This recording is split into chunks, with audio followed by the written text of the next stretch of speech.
kulanti wanaagsan daawadayaal halkani waa telefishinka caalamiga ee deegaan channel TV bartaana ku leenahay YouTube-ka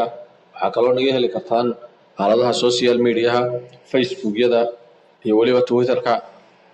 daawadayaal barnaamijkeena maanta ee faaqidaada wargeyska waxaynu ku eegi doonaa madaxweynaha dowladda federaalka Soomaaliya mudane Maxamed Cabdullaahi Farmaajo oo ku jooga wadanka Qatar iyo waliba shirar isaga laga soo horjeedo oo ay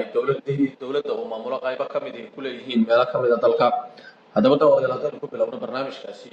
madaxweynaha dowladda federaalka Soomaaliya Maxamed Cabdullaahi Farmaajo ayaa safar ku tagay magaalada Dooxa ee caasimadda wadanka Qatar safarkaasi ayaa waxa la sheegayaa inuu madaxweynuhu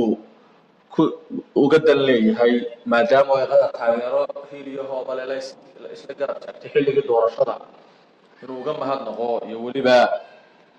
iminka oo ay siyaasadda ay ku dhaqmayso dowladda federaalka Soomaaliya ay Qatar barbar taagan tahay dhanka kale waxaa ka socda magaalada Baydhabo ee maamul goboleedka koonfur galbeed Soomaaliya ay leeyihiin maamul goboleedyada ka arrimiya Soomaaliya inteeda badan kala ah Hirshabelle iyo waliba Jubbaland Puntland Galmudug iyo maamulka martida loo yahay ee koonfur galbeed Soomaaliya waxaana maamuladani ay ka aqoonsanayaan sida ay uga jawaabi lahaayeen kaligii talisnimada ay bilowday dowladda oo hogaamiye Maxamed Cabdullaahi Farmaajo oo aan tamaro weyn lahayn wadankana inta badan aan gacanta ku haynin marka laga reebo meelaha ay Muqdisho muhiim u tahay ama meelo Muqdisho inta badan ka mid ah waxaa kale oo warku sheegaya in ay hogaamiyaashaasi doonayaan inay doortaan hogaamiye cusub maadaama uu Cabdiweli Maxamed Cali Gaas oo hogaaminayay maamul goboleedada uu dhamaaday waqtigiisii uu guddoonka hayay waxaana la filayaa in hogaamiyaha martida loo yahay Sheekh Shariif Xasan Sheekh Aadan waa madaxweynaha dowlad goboleedka koonfur galbeed in loo doorto hogaamiyaha maamul goboleedada dowladda federaalka Soomaaliya ayaa ku guuldareysatay inay hagto ama jaangoyso siyaasadda guud ee wadanka waxaana la sheegayaa inaanay wax kalsooniya ka haysan maamul goboleedada oo wadanka inta badan gacanta ku haya qaladaadka ay dowladdu sameynaysan waxaa ka mid ah la yiri inay shirar waaweyn oo caalami ah dhaqaale ku urursanayso kuna gelayso caalamka loo la doonayo Soomaaliya loogu sameeyo ciidamo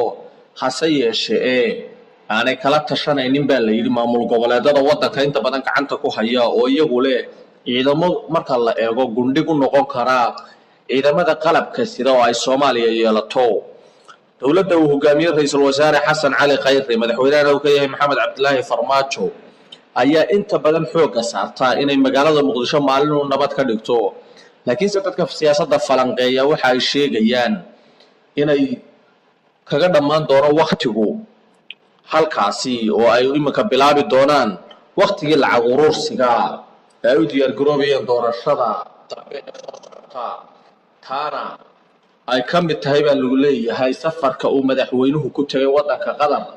oo doonayo inay hadhowtona ka taageerto doorashada dambe oo soo sharixi doono 2020ka waxa warku inta ku daraya inay maamul goboleedada laftirkoodu la safan yihiin iminka wadanka kale ay xifaaltamaan wadanka Qatar ee la yiraahdo Imaaraadka Carabta oo hore u maalgashaday meelo ka mid ah Soomaaliya waxaana warku sheegayaa inuu Imaaraadku ku bushgareynayo ama ku cadaadinayo maamul goboleedadu inay cambaareeyaan dowladda iyo qaabka ay u dhaqmayso waxaana taas isku soo duwada ay xaaladaas noqonaysaa guuldarro weyn oo soo yeetay dowladda uu madaxda ka yahay Maxamed Cabdullaahi Farmaajo way dadka Soomaaliyeed ku qabeen kalsooni aad u weyn ka hor waqtigii aan kalsoonidu ka lumin dadka markii uu dadkii Soomaaliyeed ee doortay qaar ka mid ah uu ku wareejiyay wadanka Itoobiya hay'adihii iyo dastuurkii loogu talagalay inuu ilaaliyana uu la dhaqmay si ka baxsan sidii uu ahaa oo uu ku sargooyay rabitaankiisa shakhsiga ah waxaana qodobada